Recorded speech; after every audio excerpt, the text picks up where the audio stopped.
Bonjour les amis, j'espère que vous allez bien. Bienvenue dans cette nouvelle vidéo dans laquelle je me propose de partager avec vous 10 leçons de vie à 30 ans. Comme vous le savez sans doute, j'ai eu 30 ans en octobre dernier et on va dire que depuis, je me la joue un peu la tantine qui va donner des conseils du haut de ses 30 ans. Petite vidéo pour partager un peu certaines choses qui ont réellement changé pour moi aujourd'hui à mes 30 ans par rapport à quand j'avais 20 ans, 22, 25 ans, qui vraiment sont le fruit de la progression dans la vie et de grandir.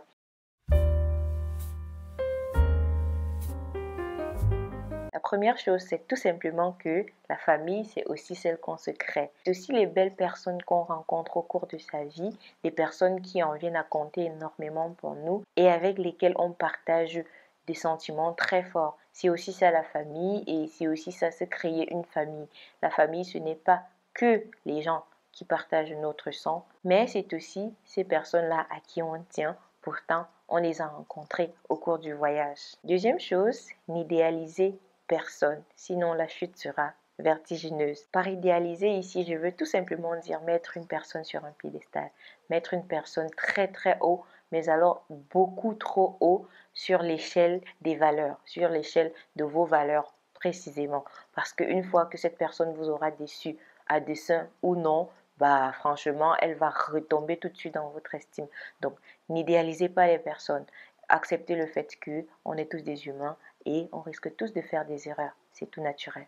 Troisième chose, les amis, c'est important, encore plus en grandissant. Je sais qu'il y a ce petit discours, ce petit narratif selon lequel les femmes ne peuvent pas être des amies. C'est très faux. Je sais que j'ai de très belles amitiés avec des filles. Je sais que les plus belles amitiés que j'ai dans cette ville sont avec des femmes et c'est important de cultiver ces amitiés-là, c'est important de nourrir ces amitiés-là pendant sa vingtaine et même toute sa vie. D'accepter d'être vulnérable en amitié, d'accepter d'admettre qu'on aime une personne comme une amie, d'accepter qu'une personne qu'on a rencontrée comme ça du jour au lendemain en vienne à compter énormément pour nous. C'est important d'accepter cela car c'est la base même d'une véritable amitié. Quatrième chose, protégez votre énergie. Par protéger votre énergie, ici, je veux tout simplement dire, ne laissez pas des choses ou des personnes qui ne comptent pas réellement pour vous gaspiller votre énergie. Si vous ne vous sentez pas la bienvenue quelque part, ne gaspillez tout simplement pas votre énergie.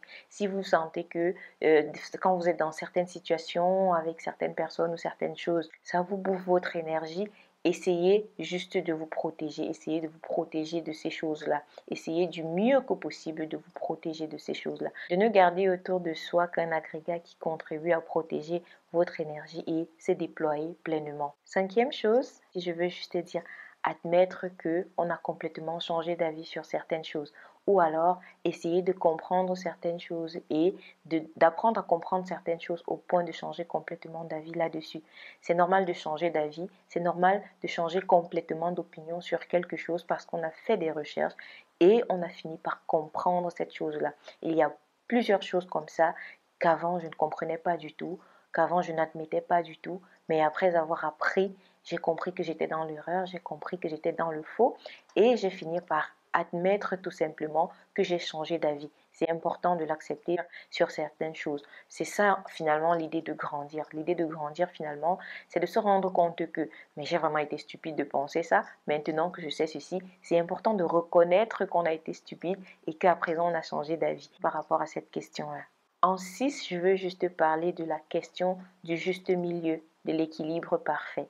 Ça, c'est un concept vraiment qui me tient énormément à cœur. Je pense que dans beaucoup de choses que nous faisons, dans beaucoup de situations que nous faisons, que ce soit nous, que ce soit le monde entier en général, que ce soit les humains en général, je pense que les humains seraient plus heureux s'ils apprenaient à mettre en pratique ou au moins à admettre le concept du juste milieu. De je vais m'amuser, mais juste assez pour me sentir bien. M'amuser ne signifie pas me saouler au point de me mettre en danger, peut-être au volant, ou alors je sais pas moi, me mettre dans des situations complètement dangereuses juste au nom de s'amuser. Non, m'amuser, c'est sortir avec des amis, passer un bon moment et rentrer. Donc, c'est ça que je vais dire par le juste milieu. Et ça va dans absolument tout le reste. le juste milieu, savoir à quel moment s'arrêter, savoir que voilà, ça y est. Je pense que l'idée de cet équilibre-là, de maintenir cet équilibre-là, le pas trop peu, pas trop non plus, le juste milieu en tout cas, c'est un concept qui me tient énormément à cœur. Et je pense également que ça contribue à une vie beaucoup plus épanouie. Et cultiver l'idée de l'équilibre parfait, l'idée de n'abuser de rien, l'idée de toujours se tenir dans la limite raisonnable dans tout ce qu'on fait, que ce soit avec des choses beaucoup plus dangereuses, que ce soit avec des choses moins dangereuses. Je pense que l'idée de l'équilibre parfait, l'idée du juste milieu, l'idée de ne pas aller dans l'abus, c'est un concept très important, surtout au fur et à mesure qu'on devient adulte. En fait, je veux partager quelque chose que je me dis souvent à moi-même. Je me le disais déjà quand j'étais plus jeune et je continue de me le dire aujourd'hui et appliquer aujourd'hui. C'est tout simplement faire de son mieux afin d'être l'exemple numéro un de son enfant. Une fois qu'on devient parent, l'une des choses qu'on réalise, c'est à quel point c'est difficile d'élever un enfant, mais vraiment de bien élever un enfant.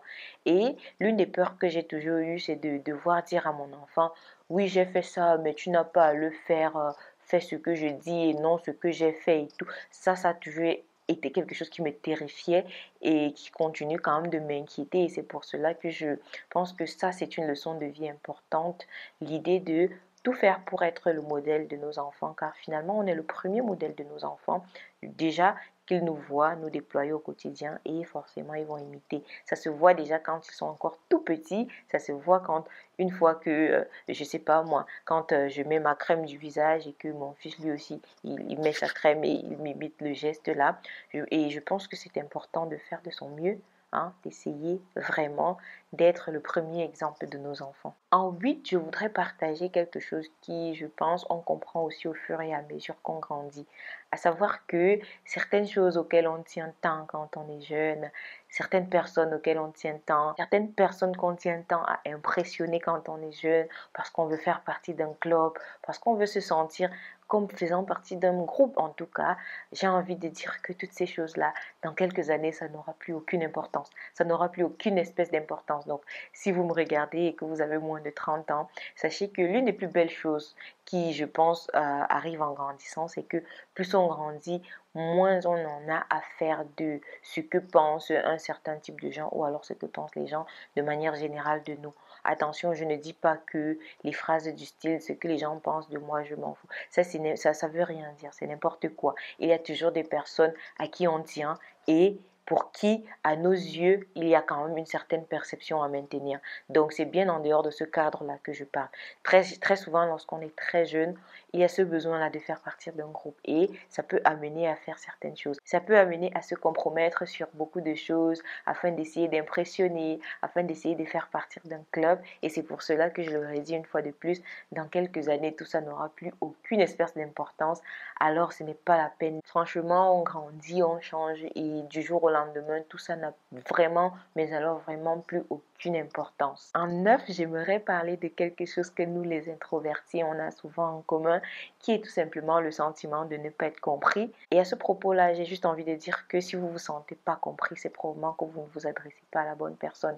Il y a toujours une personne qui va vous comprendre, il y a toujours des personnes, même j'ai envie de dire, qui comprendront votre sensibilité, qui comprendront votre empathie, votre manière de voir le monde et votre manière d'analyser et de vivre le monde. Donc, ce n'est pas la peine d'essayer de faire comprendre aux gens ce que vous aimez, vous n'aimez pas. Le fin mot ici, c'est de dire que si vous vous sentez incompris, c'est probablement que vous ne vous adressez pas aux bonnes personnes. Si vous vous sentez incompris, c'est probablement que vous n'êtes pas dans le bon milieu.